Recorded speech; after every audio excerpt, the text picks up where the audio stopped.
तक हम लोग 12 क्वेश्चन कर चुके हैं, 12 क्वेश्चन कर चुके हैं। अब हम लोग 13th क्वेश्चन पे हम लोग आते हैं। 13th क्वेश्चन क्या कहता है पढ़ते हैं एक बार। As observed from the top of 75 meter high lighthouse from the sea level, the angle of depression of two ships are 30 degree and 45 degree. If one ship is exactly behind the other on the same side of the lighthouse, find the distance between two ships. यानी कहने का मतलब है किसी light house से दो ship को देखा जाता है, दोनों शिप जो है एक ही लाइन में एग्जैक्टली एक दूसरे से पीछे है। तो पहले केस में कहता है कि एंगल ऑफ डिप्रेशन जो है वो 30 डिग्री का बनता है और दूसरे केस में एंगल ऑफ डिप्रेशन जो है वो 45 डिग्री का बनता है। तो हमें निकालना है कि दोनों शिप के बीच में डिस्टेंस क्या है। मान लेते हैं ये देखिए ये एक लाइट हाउस है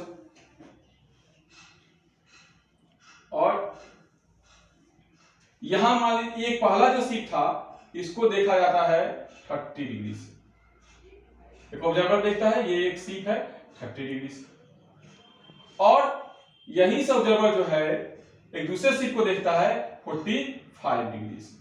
ठीक है, तो कह रहा है हमें क्वेश्चन में कि इन दोनों शिप के बीच का जो डिस्टेंस है वो निकालना है। दिया क्या हमारा, इस लाइट हाउस का हाइट दे रखा है 75 मीटर। नेमिंग कर देते हो आप उसको A, B, C और ये हो गया हमारा D। हमें निकालना क्या है, C से D की बीच की दूरी। तो सबसे पहले हम क्या करेंगे, इन ट्रायंगल एक ले लेते बड़े वाला triangle ADB, in triangle ADB क्या होगा, tan का रिलेशन निकलेगा tan 30 डिग्री, क्योंकि एंगल ऑफ डिप्रेशन है, सॉरी ये देखिए इस तरीके से होगा, ये हमारा 30 डिग्री होगा और ये हमारा 45 डिग्री होगा। तो tan 30 डिग्री इक्वल टू क्या आ जाएगा AB अपॉन BD। tan 30 का वैल्यू क्या है 1/√3, AB कितना है 75, BD नहीं मालूम, तो BD कितना हो जाएगा हमारा 75√3 मीटर। अब BD निकल गया। अब फिर क्या करेंगे, दूसरा एक ट्रायंगल लेंगे, in triangle ACB, in triangle ACB tan 45 degree equal to क्या है हमारा AB बाय BC। tan 45 का वैल्यू 1, AB का वैल्यू कितना दिया है 75 और BC नहीं मालूम, cross multiply BC equal to 75 metre. निकालने के लिए क्या कहा गया हमें, CD। नाउ CD इक्वल क्या हो जाएगा बाबू, ये डिस्टेंस निकालना है तो एक टोटल में से इसको सब्ट्रैक्ट कर देंगे। CD इक्वल हो जाएगा हमारा BD माइनस BC। BD कितना है 75√3 मीटर और BC कितना है 75 कॉमन ले लेंगे, √3 माइनस 1 मीटर। ये हो गया हमारा आंसर, इसको देख लीजिए। चलिए अब देखते हैं हम लोग क्वेश्चन नंबर 14 क्या है। A 1.2 meter tall girl spots the balloon moving with the wind in the horizontal line at a height of 88.2 meter from the ground. The angle of elevation of the balloon from the eye of the girl at any instant is 60 degree. After some time, the angle of elevation reduces to 30 degree. Find the distance traveled by the balloon during the interval. यानी कहने का मतलब है एक 1.2 metre लंबी लड़की है जो किसी बैलून को देख रही है उड़ते हुए। बैलून इनिशियली जो है 88.2 मीटर हाइट पे उड़ रहा है, कुछ समय के बाद, तो उस समय जब 88.2 मीटर हाइट पे उड़ रहा है उस समय उस लड़की के आंख से उस बैलून के एंगल ऑफ एलिवेशन जो है वो होता है 60 डिग्री। कुछ समय के बाद क्या होता है, बैलून उड़ते हुए कुछ दूर चला जाता है, फिर भी वो लड़की उस बैलून को लगातार देख रही है। अब इस दौरान क्या हो जा रहा है कि एंगल ऑफ एलिवेशन हो जा रहा है 30 डिग्री। तो हमें निकालना यह है कि बैलून जो है कितना दूर ट्रेवल किया है। देखिए क्वेश्चन कैसे बनेगा। सबसे पहले ये 1.2 मीटर लंबी लड़की है, ठीक है, और ये जो है यहां पे कोई बैलून उड़ रहा है 88.2 मीटर हाइट से, पहले इसको देख रही है, एंगल ऑफ एलिवेशन यहां मान लेते हैं, ठीक, ये इसको हम लोग डॉटेड लाइन से लगाते। इस समय इसका एंगल ऑफ एलिवेशन है 60 डिग्री, ठीक है। अब क्या होता है, ये बैलून यहां से इसके ऊपर हम बैलून बना देते हैं, वैसे मेरा बैलून अच्छा बनेगा नहीं, बना दिए, और यही बैलून जो है कुछ समय के बाद यहां पहुंच जाता है इस पॉइंट पे। ठीक है। अब यहां से फिर वो लड़की इस बैलून को देखती है, तो यहां पे यू, ये देखें, अब एंगल ऑफ एलिवेशन कितना हो जाता है 30 डिग्री। ये रहा ग्राउंड, इसको हम क्या करते हैं इस तरीके से मिलाते हैं। ठीक है, हमें निकालना क्या है, यहां से यहां तक का डिस्टेंस क्या है। सबसे पहले हम क्या करेंगे, नेमिंग करते ए बी सी डी, इसको नाम देते ई, इसका नाम देते ए और इसका नाम देते हम लोग जी। हो गया, नेमिंग हो गया। नेमिंग होने के बाद दिया क्या है हमारा, ए बी मालूम है, इक्वल टू क्या हो जाएगा, और यहां पे हम लोग डाल देते हैं एच, एच डी के बराबर मालूम है, इक्वल टू 1.2 मीटर। और ये जो हाइट दे रखा है और क्या मालूम है, E F C equal to E D equal to 88.2 metre, ये मालूम है। तो हम लोग सबसे पहले क्या निकाले थे, F G equal to E H equal to क्या हो जाएगा 88.2 माइनस 1.2 मीटर, क्योंकि ये लड़की का हाइट सब्ट्रैक्ट हो जाएगा इसमें से, ये हमारा हो गया कितना 87 मीटर हो गया यहाँ पे।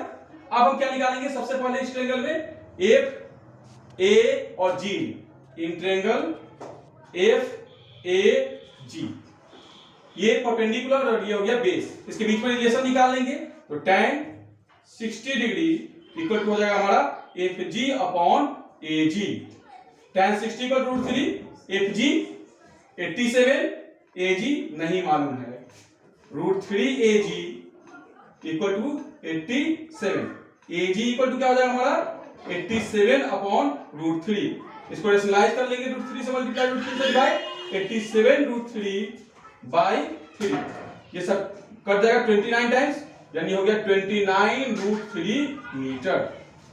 अब फिर दूसरा ट्रायंगल लेंगे E A H, in triangle E A H, tan 30 degree equal to E H by A H, tan 30 का वैल्यू क्या था बाबू 1/√3, ई एच कितना है हमारा देखिए 87 और ए एच क्या है हमारा नहीं मालूम, तो ए एच हो गया, तो ए एच इक्वल क्या हो गया हमारा 87 √3 मीटर। हमें निकालना क्या है, ये ट्रेवल क्या किया जी एच, तो हमें निकालना क्या है, now G H equal to हो जाएगा A H minus A G, A H कितना बाबू 87 √3 माइनस ए जी कितना है 29 √3 इक्वल टू हो गया 58 √3 मीटर आंसर। चलिए अब अभी तक हम लोग 14th क्वेश्चन तक देख चुके थे, अब 15th क्वेश्चन देखेंगे क्या है।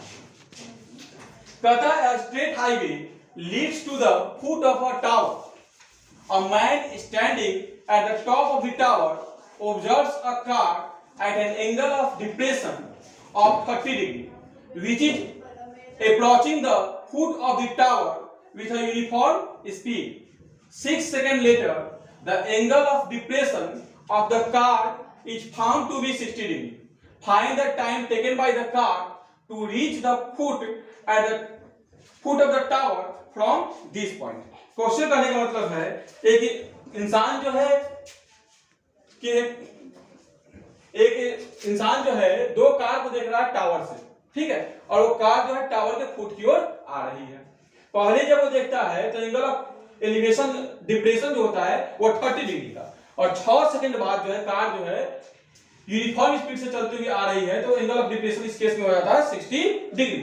तो हमें क्या निकालना है बाबू कि इस पॉइंट से कार को फुट तक पहुंचने में कितना समय लगेगा। तो सिंपल ये फोटो देखिए, ये यहां है टावर, इस पे कोई इंसान खड़ा है। सबसे पहले वो देखा एंगल ऑफ डिप्रेशन से कार यहां था 30 डिग्री से, ये 30 डिग्री हो गया, यानी ये भी 30 हो गया। 6 सेकंड के बाद कार जो है वो पहुंच जाती है यहां पे। अब एंगल ऑफ डिप्रेशन क्या हो जाता है 60 डिग्री, यानी ये हो गया हमारा 60 डिग्री। नेमिंग कर दे ए बी सी और ये है डी। मान लेते हैं let the speed of car be x metre पर सेकेंड।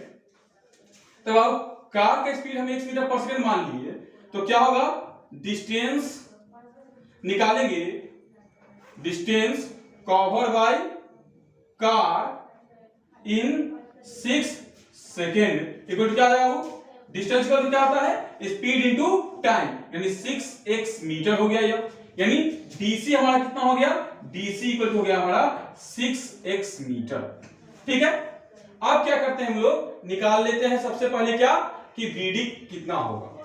तो ये हम लोग यूज करते हैं in triangle A D B, tan 60 लग जाएगा equal to A B by B D, नहीं मालूम है tan 60 का वैल्यू क्या होता है √3 equal to A B by B D, यानी हमारा B D equal to A B equal to क्या हो जाएगा √3 बी डी।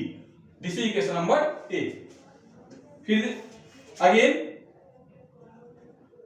दूसरा ट्रायंगल लेंगे A C B, in triangle A C B tan 30 degree equal to A B by B C, tan 30 का value था 1/√3, यहां से हम ए बी का वैल्यू रख देंगे √3 B D by B C को क्या लिख सकते हो बाबू, B D plus D C, B D plus D C, ये क्रॉस मल्टीप्लाई हो जाएगा, हमारा 3 B D equal to B D plus DC की जगह हमारा क्या आया है, यहां पे निकाले हम लोग 6x, एक तरफ ले आएंगे 3bd minus bd equal to 6x, 2bd equal to हो गया हमारा 6x। फिर आगे बढ़ेंगे हम bd निकालेंगे, bd इक्वल टू हो जाएगा हमारा 6x/2 यानी 3x मीटर। तो हमें क्या करना, d से b तक पहुंचने में जो समय लगेगा, इसलिए time taken by car to reach the foot from, कहां से वो डी से, point D is given by, अब हम लोग टाइम निकालेंगे तो टाइम क्या होता है डिस्टेंस बाय स्पीड, तो डिस्टेंस कितना हमारा बाबू देखिए क्या है हमारा 3x मीटर बाय स्पीड क्या है x मीटर पर सेकेंड, यानी ये कैंसिल हो गया x से x मीटर, ये हो गया 3 सेकेंड आंसर, यानी कार को d से b तक पहुंचने में जो समय लगेगा वो 3 सेकेंड का। एक बार हम लोग हाइट एंड डिस्टेंस के अंतिम क्वेश्चन पे हैं और इसी के साथ हमारा ये चैप्टर क्या हो जाएगा, समाप्त हो जाएगा।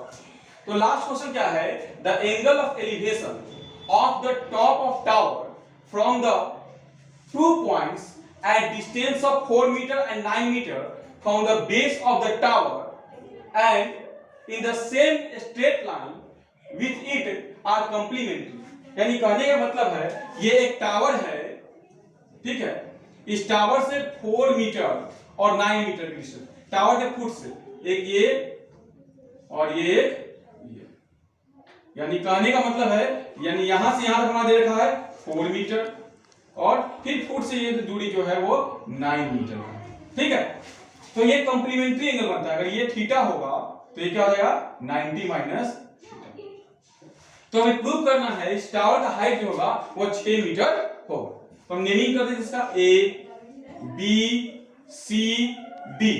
तो सबसे पहले देखिए इस ट्रायंगल में आते हैं ए बी सी वाले जो ट्रायंगल है, in triangle A C B tan theta equal to क्या हो जाएगा बाबू, tan थीटा इक्वल टू क्या हो जाएगा हमारा A B by B C, यानी tan थीटा इक्वल टू क्या हो जाएगा A B by B C का वैल्यू क्या रखा है 4, दिस इज इक्वेशन नंबर 1। फिर देखिए दूसरा triangle A B B, in triangle A D B tan 90 minus theta equal to A B by B D. tan 90 minus theta क्या होता है, आप लोग यूज कीजिए ट्रिगो का, तो ये हो जाएगा cot theta equal to A B by B D का वैल्यू दे रखा है 9, दिस इज इक्वेशन नंबर 2।